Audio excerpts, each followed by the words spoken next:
Hello, everyone, and welcome to I Know You Know, your one stop knowledge sharing platform for all things careers, life after high school, as well as opportunities that are available to you. Thank you so much for tuning into this video. Please like this video. This will help my videos rank high on the YouTube algorithm. Secondly, if you haven't, please do subscribe on my channel, and hit the notification bell so that you can see when I post my next video. Today's video is quite special because I Know You Know has its first ever guest. So, yes. You all know that I've been wanting to have guests for some time now. I've been kind of procrastinating on that, but we finally have arrived to this moment where we have our very first guest. Without any further ado, let me introduce our guest today. So our guest is Lehakoe Dudzane Mqaba. That's correct, right? Super. Correct. Great. And he's actually in Germany as we speak, which is why he's here on the channel. But what you need to know is he's actually from Virginia, a small town in the Free State. It's actually 10 to 15 minutes away from Valco, my hometown. And Lehakoe grew up in Virginia, but he actually managed to go to Germany, and that's why he is here today. He's here to share some insight on how one can get to travel abroad if it's something that you want to do in future. Do stick around as we will go through his life, how he grew up, etc., so you can understand where he's from, etc., but also how he managed to go to Germany. Without any further ado, Lehakoe, welcome to I Know You Know. Thank you. Thank you. Thank you very much. Thank you for having me. Thank you for that wonderful introduction. First of all, I'm very excited to be here, and I'm excited to share the knowledge that I have gotten through my experience of coming to Germany, which I think is a dream that a lot of people have. I'm so happy that you are on the channel. Tell me, how is Germany right now? Like, what's the weather like? What's happening? Like, First of all, it's snowing. is It's it? actually been snowing. It's snowing. Like it's snowing so much. In fact, I think this is a very special time for me to be here because apparently it hasn't snowed like this in Germany for the past 10 years because of global warming. So global warming is actually a very big topic in Germany. And Wow. but the last time they had snow this much is 10 years. So Wow. it snows so much that roads had to get closed. Trains could not move as they normally move. Public transport had to stop, and yeah, that's the weather right now, and it's pretty cold, like minus 15 degrees. Yeah, so it's pretty cold. That's actually a lot. Like, that's a lot. It's also very That's pretty interesting cold. being someone that's from a place that doesn't have snow. It must be interesting for you to like be experiencing that. Yeah, definitely. First of all, I enjoy the snow. I won't lie. I really enjoy the snow. I enjoy being outside. Yeah, playing with the snow, creating a snowman. These things that you always see on TV. Snow Yes. angels sitting with snow. It's like really fun things to do, man. And also because I'm Yes. not I'm not used to the weather. People here find it really cold, but when I think about it, I'm like, man, if you guys are gonna stay indoors, then I guess I'll just go outside alone then and just enjoy snow. Wow. Okay, fair Yeah, basically. enough, fair enough. So, Lehakoe, you are here to tell us about your journey, but I want us to start like right from the beginning. Tell us a little bit about your childhood, where you grew up, how you grew up, your early, schooling days, primary, high school, etc. What type of a person you were, etc. Just let us into your world. Well, first of all, I grew up as a normal everyday child. There was nothing special about me, absolutely nothing. In fact, I was very, very shy growing up. Yeah, as you said, I grew up in Virginia, which is a very small town. Um, and my whole life, basically, I spent in Virginia. Yeah, I went to primary school in the same area, and I went to high school as well in the same area. I did the same things that every other child my age did: play soccer after school with friends, hang out with friends in the weekends.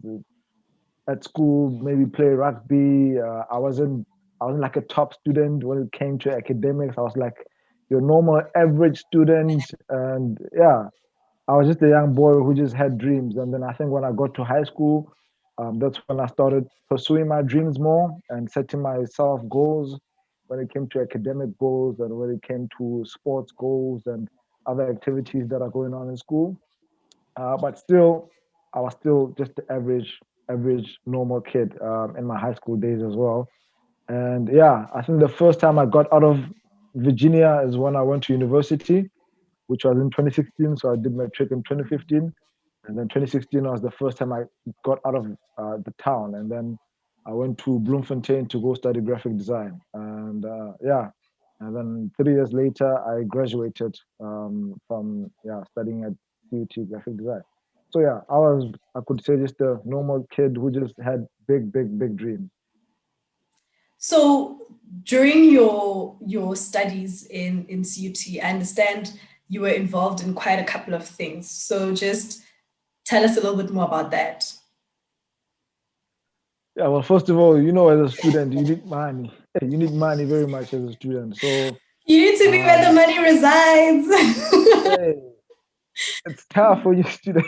Financially, it's very tough when you're a student. Mm, I think you know that definitely. lifestyle very well. Yeah. So first of all, I always try to look for opportunities to make money. In fact, I even had a business when I was in university. I sold T-shirts. So because I studied graphic design, I was able to design T-shirts. So while I Okay. was studying, I designed my own brand, and I actually sold T-shirts. Yeah, I made a few sales from that.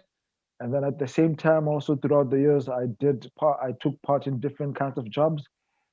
Example, I did a lot of promotions for companies. I did a lot of marketing for companies, and I was also a mentor in my university days. I mentored first year students, so that's when I was second year, and third year I mentored first year students and advanced diploma students, and I got some cash out of that.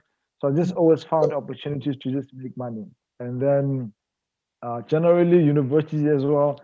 I was the average kid. Even when I graduated, I didn't graduate with uh, any spectacular marks. I just graduated with, your just made it marks. So yeah, that's basically my university life.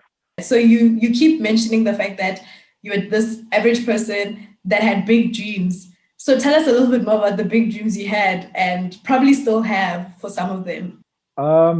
Well, another job that I did, which I forgot to mention, is I used to be something called a student buddy.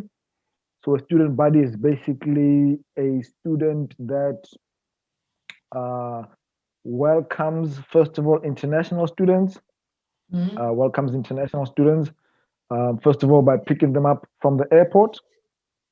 And then from there, you just welcome them into the university, welcome them into the city, which is Bloemfontein, and just making them feel welcome and basically just become their friends, become their buddy while they're there.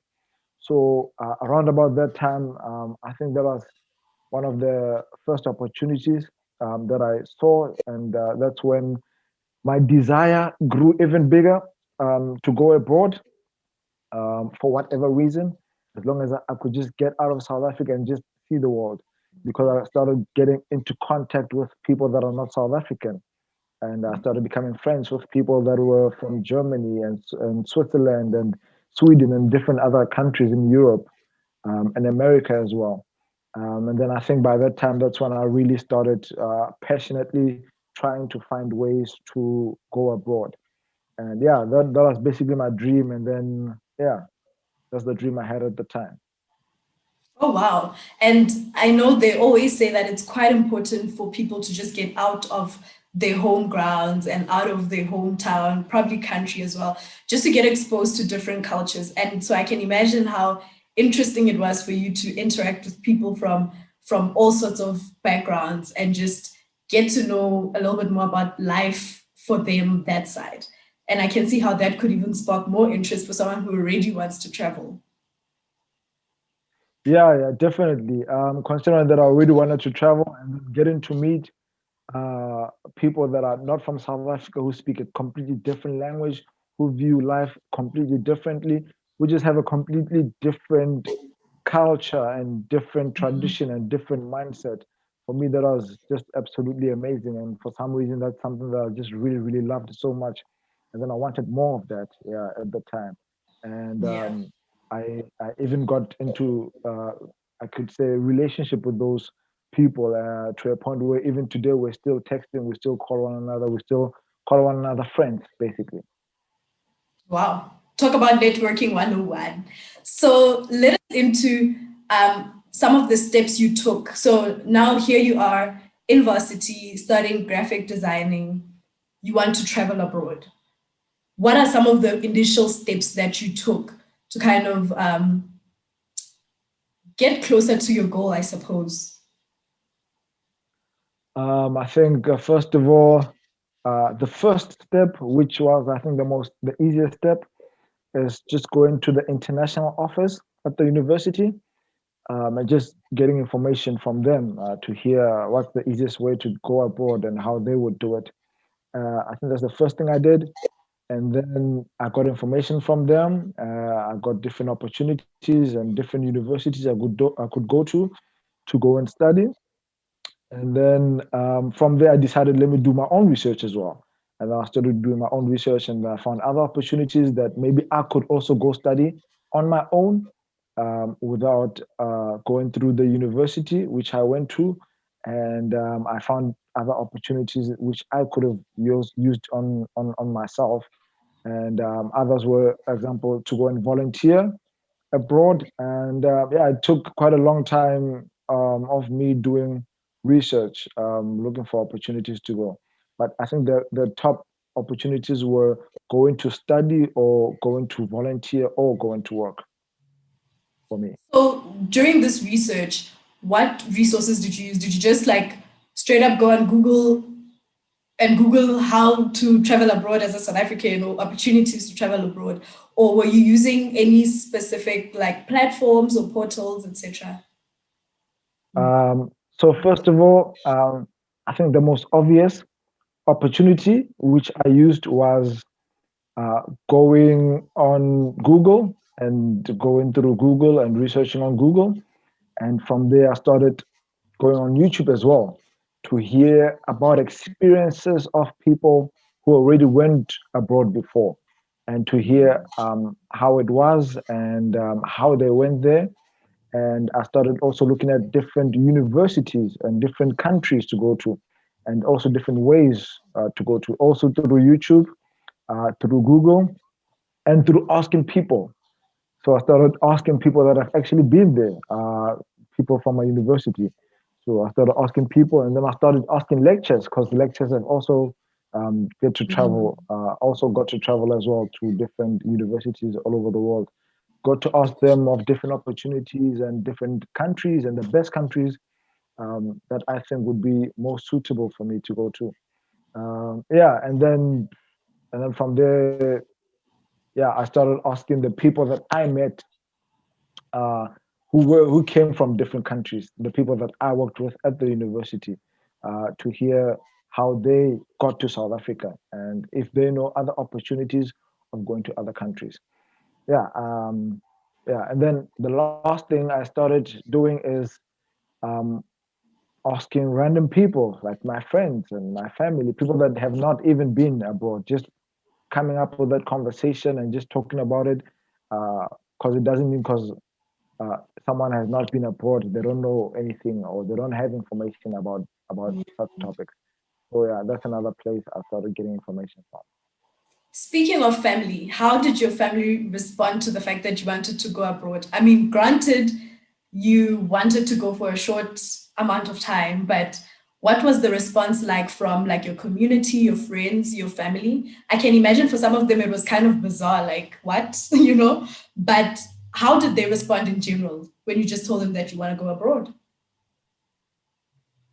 Well, first of all, I think the funny thing about my family is that I generally got accepted for the program to go abroad. I think in September, but I only told them about it in in December, on the 31st of December, Why? and that was, I promise you, and that was like about a month before I left. But the reason why I did that is because, and this is at the end when I was actually leaving.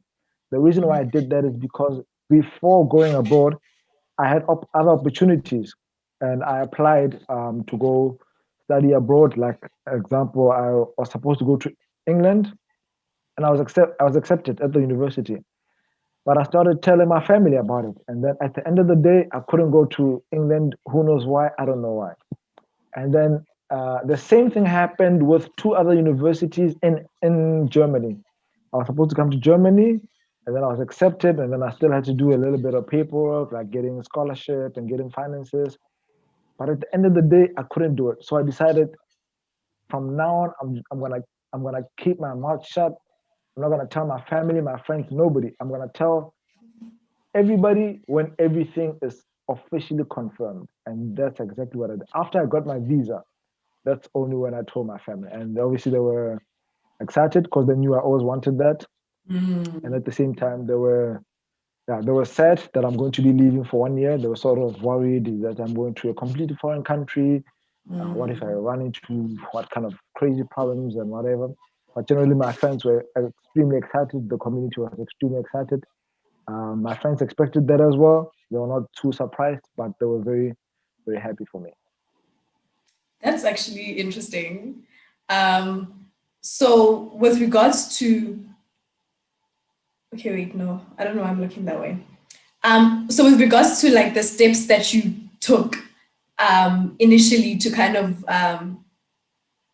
try and go abroad, which of these steps didn't go your way? I mean, you just mentioned now that a couple of times you were actually accepted, but you end up not going. So what was going wrong? And even for opportunities where you weren't accepted, like what are those opportunities and what do you think went wrong? Yeah, I think in some cases it's really small things that people can fix, but in some cases, I guess it's situations that could be out of your way, out of your control. I think the first time I was not accepted was when I applied to go and volunteer, and that's a very simple answer. It's because I applied too late. Because sometimes people take application deadlines lightly and they think they'll still accept it even if it's a day old or 2 days old. But I was told straight away that my application is not even going to get looked at because it's too late. So that's the first time I got rejected. And then after that, when I was supposed to go to England, I was accepted at a university there. And I even had a buddy already who started texting me on WhatsApp already. Um, Wow. so we even starting to get personal, but I couldn't get there as well because I couldn't get the finances. Um, yeah, England was very, very expensive, and I had to find funding on my own, funding for a plane, funding for tuition, for food, accommodation, everything. And obviously, I couldn't get the funding for that. And then the third opportunity was I was just supposed to get a scholarship. Everything was sorted. Everything was ready for me. Which university, where I'm gonna live, all of that. All I had to do was just sign the application to get a scholarship. But for some reason, the application took too long. And then by the time I was able to do the scholarship and to send in my application for the scholarship, yeah, it was just too late, I guess. And then, yeah, other opportunities were work opportunities, which I didn't have the necessary qualifications at the time. Yeah, and those are the opportunities that did not work out for me at the time, unfortunately. We'll discuss the funding thing later because I think it's quite like an important component of going abroad. But what I want to get into is what then eventually worked. Like, how did you find yourself in Germany after all of that? So eventually, what worked is that um, I just planned my things in time, basically, because I knew that I had a deadline, and then I started filling in my applications like I guess 2 months before doing that.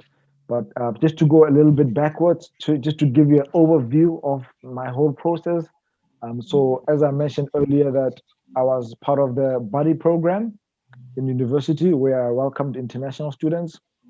So one of the students was a friend of mine who came from Germany, and then I introduced him to one of my friends in Bloemfontein, one of my South African friends, only to find out that my friend's family have been to Germany before, and they were very surprised that they have a German in their house in Bloemfontein. Like they were really shocked, and they were at the same time very excited. Like, oh my gosh, you can't believe this.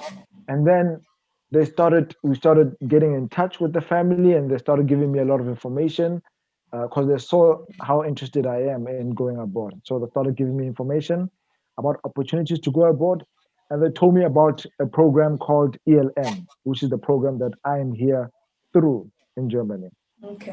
It's a South-North program, which basically it's a volunteer program, which basically does an exchange between German students and students from not students but Germans and people from other countries. And by other countries, I mean countries in Africa like South Africa, Tanzania, and then countries in around America and North America, Brazil and Argentina, and a whole lot of other different countries. So what they do is basically an exchange. So I knew about that. I got the application forms, and then yeah, I just sent my application in time, and then my application was good enough. And then that's basically how I found myself in Germany. From there, started doing a lot of paperwork about flights, about my medical health, about yeah, everything else. So I'm basically living in Germany. I've been here for 1 year now, volunteering, working at a school, and I live with a host family, a very wonderful family. And yeah, that's basically what I've been doing for 11 months now. Okay. So tell us more about the criteria. I mean, I understand you're there for like a volunteer program. What are some of the things they look for in applicants for that specific program? I think they look for experience doing voluntary work. I think that's one aspect because I've done voluntary work in university and in my church as well, growing up. I think they look for that. And then I think they also look at your intent. I think it's very important to them. Your intent, what is your reason for coming to Germany? Why Germany specifically? What is your plan? And the biggest thing that they look at is how is you coming to Germany going to change your life and other people's lives? So they look at the long run. They look at, yes, you're going to come to Germany for 1 year, have fun, meet people, have a crazy experience. And then eventually you're going to have to go back to your home country, South Africa. Now the question comes, Yeah. what are you going to add in South Africa? I think that's the biggest thing that they look at. How is this going to benefit you, benefit your family, your community? How is this going to benefit your country? And I think if you have a good reason and you're very passionate about whatever that is, then I think that's probably yeah something that they would uh, like to invest in. Okay, so Cool. clearly quite important for someone to be involved where they are and to because literally the reason you ended up going is because you were volunteering when you were back home, when you were in varsity, and that actually culminated into you actually being able to go abroad. Like I think that really highlights the importance of not looking down on quote unquote small opportunities, but actually making use of them while they are available. And you never really know where they might take you, right? Yep, that's true. Yeah.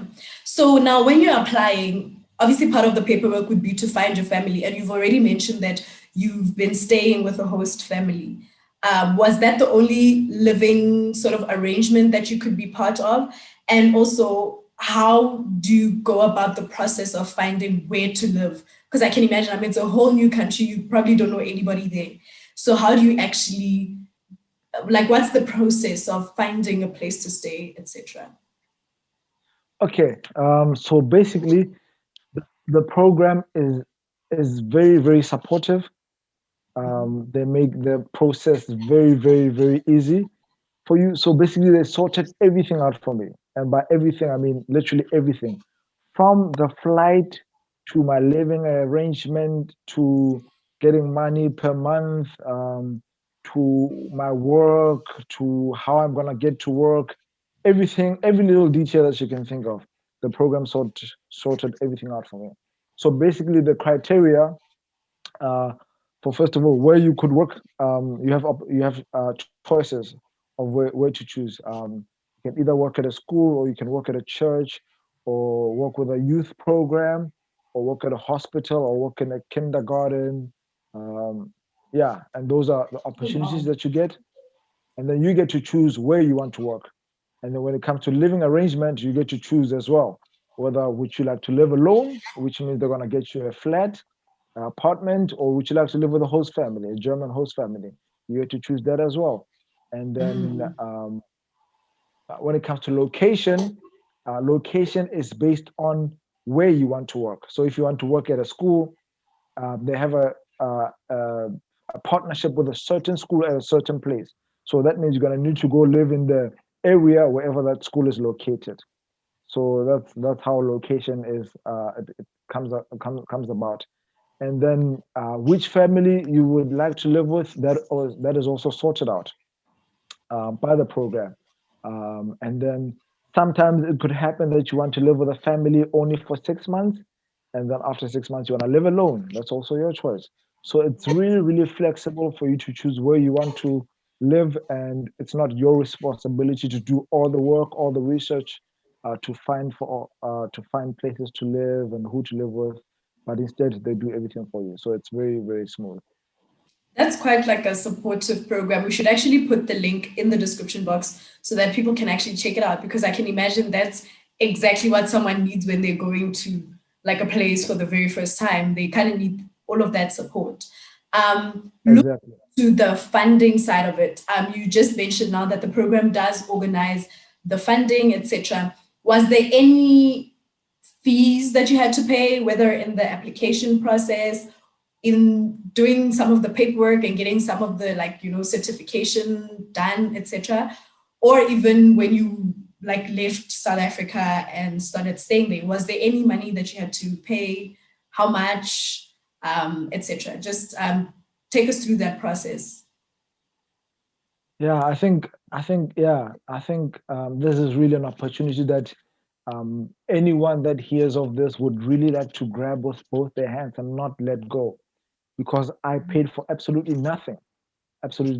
Just yesterday, I had to do a corona test because I'm flying from Germany to South Africa pretty soon, Yeah.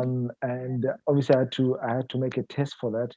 They even paid for the test. So they pay for the test, they pay for transport for me to get from my home to the testing place. They're gonna pay for the flight for me to go back to South Africa. They pay for every single little thing. We have, I think, about 3, 4 seminars every year, throughout the year. And for me to get from my home to the seminar place, they pay for transport, whether I'm going by bus or by train or by Wow. car. They're gonna pay for however way I'm gonna get there, and they basically just pay for everything. Like I came to Germany empty-handed, and I'm leaving Germany with you know some cash nyana because I was able to save some cash throughout the year. So yeah, man, it's really just amazing. That's actually quite cool, because I mean, obviously, it then means the program is quite inclusive of like a lot of people, because I can imagine sometimes if there are like fees that you have to pay already, that cuts out quite a lot of people from that particular opportunity. But I'm very happy to hear that in this particular program, people don't pay. I really do hope that people are taking note and they're going to take, as you said, grab hold of this opportunity with both hands. Um, I wanted to also ask about life that side. How is life that side? Also, how it was with COVID, because obviously you unfortunately went during COVID-19, the COVID-19 pandemic. How was that? How was the year basically?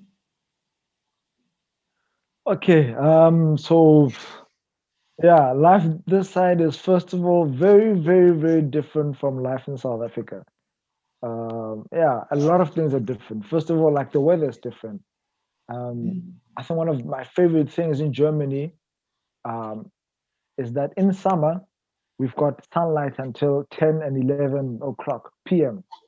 11 p.m. there's still so much sunlight outside. It's like it's 5 o'clock basically. And then And when I does the think sun that's rise? the sun rises in summer maybe at like 6, 5 o'clock in the morning. So there's literally just so little hours of no sunlight when it's summer. Yeah, but the problem comes when it's winter because now it's like the opposite. So that means when it's winter, um, the sun you only have sunlight. First of all, sun rises at like 8, 9 a.m. in the morning, and then sun sets at like 5 or 4 p.m. So I think that's like the downside of the difference between winter and summer. But generally, also the people here are very different. The lifestyle here is very different. The type of fun that people have here is very different. The driving is very different. Yeah, it's just a very completely different world. The transportation here is absolutely amazing. Like there's so many ways for you to get from one place to another place. You can use a train, you can use a cab, your own car, your bicycle. People drive bicycles like crazy here. Like bicycle is the most efficient way for you to travel. There's bicycle, there's ferries, there's trams, there's U-Bahns, there's subways, there's just yeah. So it's basically just very, very different. And the people are also extremely, extremely different from South Africans. And yeah, In what way? in what way? So there's differences in terms of there's negative differences and there's positive differences for me personally. When it comes to people specifically, I think people in South Africa are more relaxed. People in South Africa are more chill. They take their time more. Here things are done on time. Like when you go to the shop and you buy groceries and you get to the cashier, it's like a race, man. Like you need to put in your stuff on the table so that she scans everything, and by the time you think you've put everything, she's already done with everything, which means you already need to pack immediately, and there's already the next person that's already going to be putting up the stuff. So people are really, really fast. Generally, people work really, really fast. And the engineering here is also absolutely crazy because people here are very, very efficient when it comes to work. But in South Africa, people are more happy. People are more nice. People are more they smile more. They laugh more. Here, people are more serious. They don't laugh at you so much if you're not a friend or if you're not family. People are more focused on themselves and their family and their friends, and it's not so much about strangers and people that you don't know. So yeah, I think that's the biggest difference when it comes to people here. Would you say you experienced a culture shock when you got there? Like, and how did you respond to it? Like, how did you adapt to some of the, I don't know, the differences you got to experience? Yeah, I think I experienced quite a lot of culture shocks. Well, yeah, one would be when you get into the house, every single house, you need to take off your shoes. I think it's something that took me a while to get used to, that you take off your shoes as soon as you get to the door. And yeah, I think another culture shock that I experienced was how are you doing? In South Africa, we ask, how are you doing to everybody? You ask, how are you doing to the lady that works at the bank, to the security guard, to your family, everybody. But here, how are you doing is a very, very personal question. And when you ask, how are you doing to a person that you don't know, um, usually when you say, how you doing in South Africa, you say, how are you doing? Someone says, I'm good, and how are you doing? You ask back, and then you say, you're good, you're good. But here, when you ask, how are you doing? People say, good, very confused, and very slow. And they don't ask you back, how are you doing? So they're Because very for them, it's a confused. very Why are you asking me this question? Like, exactly like, why are you asking, how am I doing? Because I'm thinking South Africa, it's normal. It's almost like respect to ask a person how you're doing. But yeah. here it's more really, really personal. It's like when I ask you how you're doing, I'm really going to tell you how I'm doing. you know what, I'm not doing really good. Yesterday my dog died. Today I had to go to work. Like they give you a whole paragraph. I think that's why they make the how you doing question so personal. Yeah, and But another now part. I'm just sorry. I'm just wondering, like, so how do you ask people how they are? Like, or do you just say hi and keep it moving, or you don't even greet at all? Like, that's You say hi and keep it moving.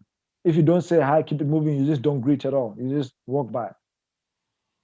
That's really how it yeah. is. Like you say, like you people are always on the move. There's no time for there's no time for small talk. There's no time for small talk at all here. Like Yeah, sure. There's no time like to asking people how they're doing. no, not at all. You'll be surprised. Not at all.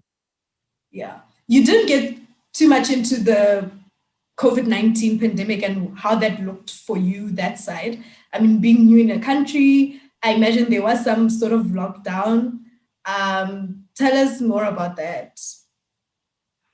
Yeah, I think at first that was really challenging because I just arrived and then I was here for 2 weeks, and then after 2 weeks we had a lockdown. And imagine I just got to a new country. I don't know the language. I don't know people. I don't have any friends. I don't know anybody. I don't know where the shops are. I don't know how to buy at shops. Like everything was just so new to me, and then everything was closed at the same time. So at first that was really challenging. But what I basically did is just I just made the best out of the situation. Luckily, because I had a host family, so I spent a lot of time with my host family. And in the time when we had lockdown, we kept ourselves really busy, reading books, going out for walks, going out for bicycle rides, being very active, spending time together, doing things at home, playing the piano, just a whole lot of different things. And then, of course, I was doing a lot of things for my YouTube channel as well. Yeah. Um, yeah, so that's basically how it was at first. But then throughout the time, just like in South Africa, it kept on opening, and then life was normal, and then we had a lockdown, and then we opened, we had a lockdown. That's basically how it was. But then, luckily, in summer everything was open, and summer in Germany is around July. And at the time, I got the chance to travel. The chance to travel around Germany, the chance to travel around Europe, got to see other countries. So yeah, I think COVID was bad, but I just made the best out of it. Thank you very, very much for sharing this information with us. We'll definitely put as much information in the description box as possible for everyone to kind of like follow up on some of the opportunities and just to learn more and do more research by themselves. But thank you so much for coming here and sharing this. Thank you so much for watching this video. As you can see, this is part 1. You can find part 2 on Lehakoe's YouTube channel, of which I'll put the link in the description box. Feel free to ask any questions you might have on part 1 in the comment section down below, and any questions that you might have for Lehakoe as well, feel free to ask them in the comment section below. But for now, have fun watching part 2. Thank you.